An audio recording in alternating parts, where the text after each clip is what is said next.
6월 8일 오늘 만나 성경 말씀은 고린도전서 5장 6절에서 8절 말씀입니다. 여러분이 자랑하는 것은 좋지 않습니다.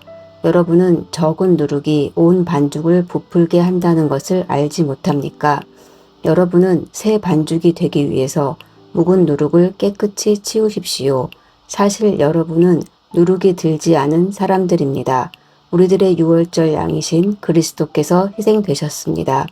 그러므로 묵은 누룩, 곧 악의와 악독이라는 누룩을 넣은 빵으로 절기를 지키지 말고 성실과 진실을 누룩으로 삼아 누룩 없이 빚은 빵으로 지킵시다. 아멘. 오늘 만나로 만나주시는 하나님을 기대합니다. 우리는 살아가면서 작은 것이 얼마나 큰 영향을 미치는지를 자주 경험합니다. 작은 불씨 하나가 온 산을 태우듯 무심코 던진 말 한마디가 사람의 마음을 무너뜨리기도 하고, 반대로 따뜻한 격려 한마디가 지친 사람을 다시 일으켜 세우기도 하지요. 오늘 사도 바울은 고린도 교회를 향해 아주 익숙한 비유 하나를 꺼내듭니다. 여러분이 자랑하는 것이 좋지 않습니다. 여러분은 적은 누룩이 온 반죽을 부풀게 한다는 것을 알지 못합니까? 여러분, 누룩은 아주 작은 것입니다. 눈에 잘 띄지도 않습니다.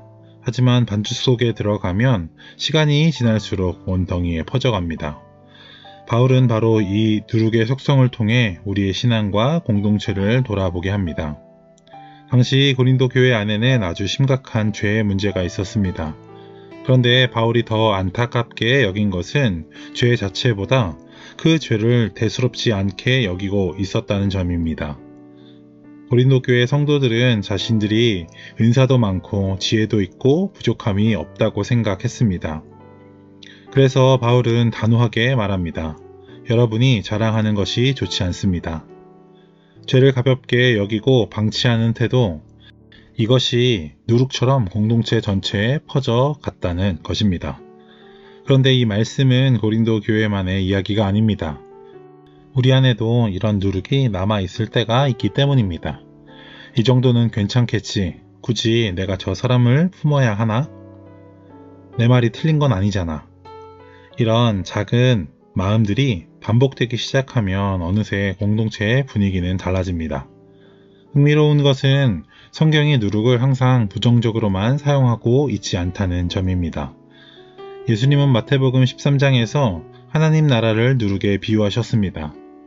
하늘나라는 누룩과 같다. 어떤 여자가 그것을 가져다가 가루 서말 속에 살짝 섞어 넣으니 마침내 온통 부풀어 올랐다. 하나님 나라는 작은 순종 하나, 작은 사랑의 실천을 통해 누룩과 같이 퍼져갑니다. 그런데 반대로 성경은 누룩을 반드시 제거해야 할 것으로 말씀하기도 합니다. 출애굽기 12장에서 하나님은 유월절을 준비하는 이스라엘 백성들에게 집안의 누룩을 모두 제거하라고 말씀하십니다. 여기서 말하는 누룩은 전의 삶의 흔적을 상징하기 때문입니다. 애굽의 방식, 옛사람의 습관, 죄의 영향력을 끊어내라는 의미였습니다. 새로운 길을 가기 위해서는 묵은 누룩을 버려야 했던 것이죠. 그래서 바울도 말합니다. 여러분은 새 반죽이 되기 위해서 묵은 누룩을 깨끗이 치우십시오. 처음에는 작은 불평이었습니다. 가벼운 뒷말이었습니다. 하지만 이런 말들이 반복되면 어느새 공동체 전체의 분위기가 됩니다. 부정적인 말은 곰팡이처럼 번지고 비교와 평가는 관계를 무너뜨립니다. 누룩의 무서운 점은 반죽을 그저 부풀려 놓는 데 있습니다. 알맹이는 그대로인데 겉만 커 보이게 만드는 것이라고도 할 수 있겠지요. 우리도 모르는 사이에 신앙의 본질보다 보이는 모습에 더 마음이 갈 때가 있습니다. 사랑보다 옳음을 앞세우고 옳은 말이라는 명분 아래서 판단이 먼저 나올 때가 있습니다. 그런데 십자가 앞에 서면 부풀어 있던 마음이 조용히 낮아집니다. 내가 자랑할 것이 없는 존재라는 사실을 보게 됩니다. 동시에 그럼에도 불구하고 하나님께 사랑받는 존재라는 것도 깨닫게 됩니다. 그래서 복음은 나를 높이지도 않고 다른 사람을 함부로 깎아내리지도 않게 만듭니다. 그렇다면 이 묵은 누룩은 어떻게 제거할 수 있을까요? 이제부터는 절대 그러지 말아야지 다짐한다고 해서 우리 안에 누룩이 완전히 사라질까요? 그래서 바울은 출애굽의 구원 사건을 떠올리게 합니다. 유월절은 어린 양의 피로 베푸신 하나님의 구원을 기억하는 절기였습니다. 그리고 무교절은 집안의 누룩을 제거하며 하나님께서 구원하신 백성답게 살아가기를 다짐했던 절기였습니다. 구원이 먼저였고 순종은 그 열매였습니다. 은혜가 먼저였고 변화는 그 응답이었던 것이죠. 그리고 바울은 선언합니다. 우리들의 유월절 양이신 그리스도께서 희생되셨습니다. 예수님께서 우리의 유월절 어린 양이 되셨습니다. 그 십자가의 피로 우리를 새롭게 하셨습니다. 그러므로 묵은 누룩을 내버리라는 말씀은 우리를 몰아붙이는 정죄의 말씀이 아닙니다. 이미 예수 그리스도의 은혜 안에 있는 사람들이니 그 은혜에 걸맞게 살아가라는 사랑의 초청입니다. 그래서 바울은 마지막으로 이렇게 말합니다. 그러므로 묵은 누룩 곧 악의와 악독이라는 누룩을 넣은 빵으로 절기를 지키지 말고 성실과 진실을 누룩으로 삼아 누룩 없이 빚은 빵으로 지킵시다. 성실함이란 하나님 앞에서 한결같은 마음입니다. 사람들이 볼 때만 열심을 내는 것이 아니라 보이지 않는 자리에서도 묵묵히 믿음의 길을 걸어가는 것. 칭찬받기 위해 섬기는 것이 아니라 주님을 사랑하기 때문에 섬기는 것입니다. 진실함은 하나님 앞에 정직한 것입니다. 내 약함을 숨기지 않고 내 부족함을 인정하며 하나님 앞에 있는 그대로 나아가는 것입니다. 이런 공동체는 서로를 쉽게 판단하지 않습니다.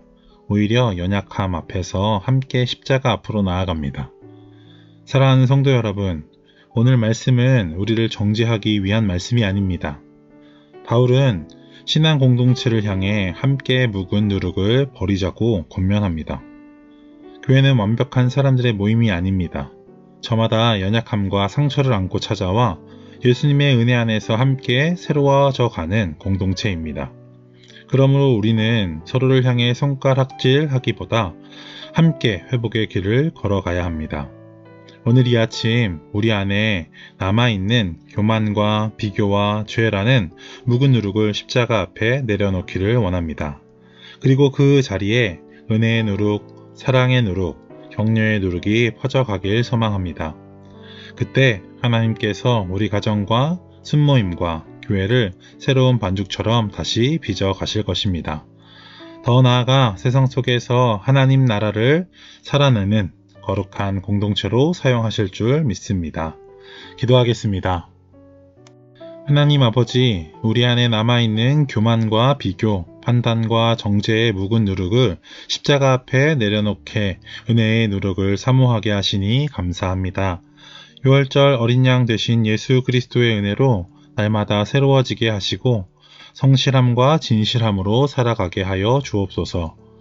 우리의 가정과 공동체 가운데 은혜와 사랑, 격려의 누룩이 퍼져가게 하시고 하나님 나라를 드러내는 거룩한 공동체로 세워 주옵소서. 감사드리며 예수 그리스도의 이름으로 기도합니다. 아멘. 이제 두 가지 기도 제목으로 함께 기도합시다. 첫 번째로는 오늘 주신 말씀을 기억하며 함께 기도합시다. 우리 안에 묵은 누룩을 버리고 예수 그리스도의 은혜로 새로워져 은혜와 사랑, 감격의 누룩이 우리 가정과 공동체 가운데 퍼져가게 하옵소서. 두 번째로는 해외에서 선교하시는 선교사님들과 선교 사역을 위해서 함께 기도합시다. 복음을 전하시는 선교사님들에게 성령의 능력과 보호하심을 더하여 주시고 그들의 삶과 사역을 통해 하나님 나라가 힘있게 확장되게 하옵소서. 이 기도 제목으로 기도하신 이후에 개인 기도하시겠습니다.